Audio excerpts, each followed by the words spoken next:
Hello, this is the screencast overview for Unit 1 essay. As usual, I'm starting on our English 101 homepage. I'm going to go ahead and click on Content. Then I'm going to go down to Unit 1. In this case, I'll click on the Essay 1 Assignment, Strategies, Rubrics, and Sample Essays. So that takes us to this page here. Page length requirement in the end eventually is going to be 4 to 6 pages. Well, 3 3/4 pages, which is basically 4 pages. So aim for a minimum of 4 pages with this essay. Our discovery draft is going to be due to the Dropbox by February 3rd. Our rough draft is due by Saturday, February 10th. Then finally, our final draft by Saturday, February 17th. Now, the difference between a discovery draft and a rough draft is basically just 2 separate drafts. I don't expect your discovery drafts to be perfect, but I do expect them to show where you're headed with that draft. We'll take a look more at those standards as we move through this assignment. So our purpose is going to be to create a piece of narrative nonfiction for the essay. As it tells us here at the top, when we're writing to explain or writing to prove a point, a descriptive story is always useful as supporting evidence. So we use these stories to explain a complex idea. We can also use them as emotional supports in persuasive writing to encourage the audience to sympathize with the writer's argument. So in each case, we have to know how to create a brief descriptive narrative. That's an excellent tool for reaching out to one's audience with some clarity, with some emotion. That's why we're doing narrative essay for this unit. So we always have to take into consideration the audience. We need to consider when to show, when to tell. If we show too much, then we risk losing our point and we just start rambling. If we tell too much, we risk not providing essential details to make the point. So because of this, we need to consider organization and word choice. That's going to be essential to your essay's development. You have 6 options here. You can choose any one of these to help you develop your essay. Option number 1, describe a time when you witnessed something that went against your ethics. Did you speak up? How was it resolved? How do you wish it had been resolved? What did you learn from the experience? Option number 2, describe your community and the process that it took for you to become a member of that community. Something that's critical to your identity. So you might consider things like what attracted you to this community, what was the process of how you finally gained acceptance into this community, why is it so important to your identity? Option number 3, describe an experience in which your personal goals conflicted with cultural or social expectations. How was it resolved? Were you satisfied? Why or why not? What did you learn from the experience? Option number 4, describe a time when you faced a difficult choice. What factors needed to be considered? What was to be lost or gained in the decision? How did the final choice influence the development of the person that you are today?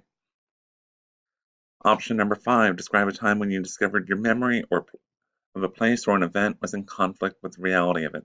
So for example, you might consider how you felt about a trip to a place your family visited often when you were young compared to visiting that place now. Option number 6, describe one of your own learning experiences. It does not have to be academic in nature. It should focus on how the learning experience provided you with new insight, not simply the process of learning a new skill. Our primary strategy for this is that this is a narrative essay, so you are going to need to focus on a single and succinct story that should be the focus of the essay. It should not be a list of multiple stories, but a single specific story. We need to develop a point that is reinforced by the narrative. This is not a piece of creative writing. Do not submit a fantasy story or something like that. The topic or the prompt selected as your point, the audience should see a preview of that point at the beginning, develop that point throughout the narrative, and then reflect on that point at the end. That would be a very simple structure for this essay. Strengthen the essay with those aspects of presence, personal experience, voice, point of view, and verbal patterns. And finally, remember that strong narrative writing is reflective writing. It reflects the author's perspective while providing a mirror in which the audience may see our own experience.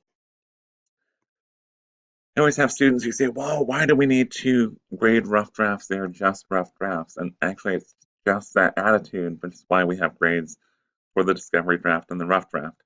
If we say it's just a rough draft, then we're less likely to put effort into it. But if we establish standards so that you know that there's points to be gained or lost, then we're more likely to put effort into that process. So your discovery draft is only out of 20 points. And as it says here, an A would be a draft that's ready to hand in as a final draft, should have stylish grammar, meets the minimum page length, uses proper MLA formatting. The introduction concludes with a theme related back to one of our essay prompts. Narrative details are well developed throughout the essay. And then we have intentional and specific language that helps the essay. This is all the way down to you can earn at least 10 points just for submitting it. And in that case, less than a C would be an incomplete draft. Words on a page, perhaps related to the assignment topic. The parts are present, or at least you have a strong outline. It's informative or argumentative rather than narrative. And then there's little or no analysis of details. So the discovery draft should always be working toward a final draft, but at this point, we're just trying to get a draft in progress and see that you're making progress toward those goals, and that will help you shape and develop your essay. Past our discovery draft, we have a much more detailed rough draft rubric. This is based on 15 points, 3 points apiece for each criterion. So for example, number 1, we're looking at a best attempt at completing a rough draft. The essay is formatted properly, contains no basic errors such as spelling fragments. Please do not use forms of you in your essay or in any of your essays throughout the semester. The draft shows obvious care from the writer. We're looking at setting the context for the discussion, a fully developed funnel introduction, a clear main idea, purpose, or thesis, topic sentences for each paragraph in the essay. Each topic sentence should relate back to the thesis, specific and descriptive examples within the paragraphs. The essay should be narrative, quick edit here. So it does not aim to inform or build up an argument. It's not just a matter of having these examples, but we also need to show them and then analyze them before moving on. Make sure that your voice is dominating the main points and the analysis of the essay, that we're not getting lost, that we are in control of the essay. Build the essay and paragraphs with a sense of purpose, especially in a narrative. We should be looking at a sequence of well-developed events, analysis of those events that tie back to the thesis or theme, and then building towards some sort of conclusion. If there's no momentum, then the essay is lacking purpose. Paragraphs that contain transitions between one another, assertive voice in the essay, development of the narrative. We're looking at original, specific situations with analysis that tie back to the theme established in the introduction. And for the rough draft, especially here, make sure that we want to meet the page length requirements, legible 12-point font, and 1-inch margins around. Now there are 2 sample essays. This is one essay from a student. It's going to be shorter than the required essay because, well, we do want to make sure that I just want to condense it so that the whole document wasn't going to be quite too long. So you have a student sample, and then you have a sample that I wrote myself. Again, it's really tiny font, small spacing. Don't look at this as this is how your essay should look. But overall, honestly, we're looking at MLA formatting right over here, in the header, and then a title, and then launch into it. Notice reading the paragraph, we do conclude with a thesis, and that thesis is developed throughout the entire essay. Last part, issues to avoid. So you have some interpretation on the grades, general commentary to avoid, make sure it is a narrative essay, make sure that we're not showing just a list of events, develop no more than 2 specific events. There's commentary about language. And again, throughout this essay and all essays throughout the semester, take out all forms of you, speak to the reader, not at the reader. Sticky note starting quotes, that's what I call any sort of essay that begins with just a general quotation. If you're going to do that, that's fine, but make sure to integrate them by responding to them, developing them throughout the introduction, come back to them in the conclusion. Semicolons and colons, there's a link to some quick and dirty tips about semicolons and colons if you need um, a review of how to use those. Take out phrases like I think, I feel, I believe, to me, in my opinion, so on. These are things that are automatically embedded into each sentence of a personal narrative. Your name is on the essay, so it's more or less implied what you think, what you feel, and so on. Truly, is this one of those nonsensical filler words? Let's see. Last two things, avoid plurals in your introduction, especially in the last sentence. Make the thesis as specific as possible. And finally, start and end the essay in first person. Stay in it from start to finish. Avoid in the conclusion what we might call the after school special ending.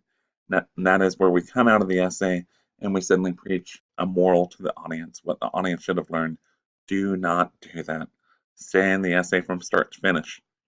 We'll reinforce these ideas throughout your drafts, throughout your discovery draft, and throughout your rough draft. So I'll give you a reinforcement and show you where you're headed with your essay as you submit the essays. Last thing here is the final draft rubric. The final draft rubric tells you exactly the criteria that we're going to be looking at for that final draft. So the purpose and rhetorical situation is basically saying, have you adapted to turning in a narrative essay, development of the narrative, presence, personality, sophistication, style, and clarity, and finally conventions and editing. Once you are ready to turn in any of your drafts, go to the Assessments tab, click on Assignments, and again, we have the Discovery draft, the Rough draft, and the Final draft. Make sure that you get feedback on each one before you submit the next stage. Let me know if you have any questions.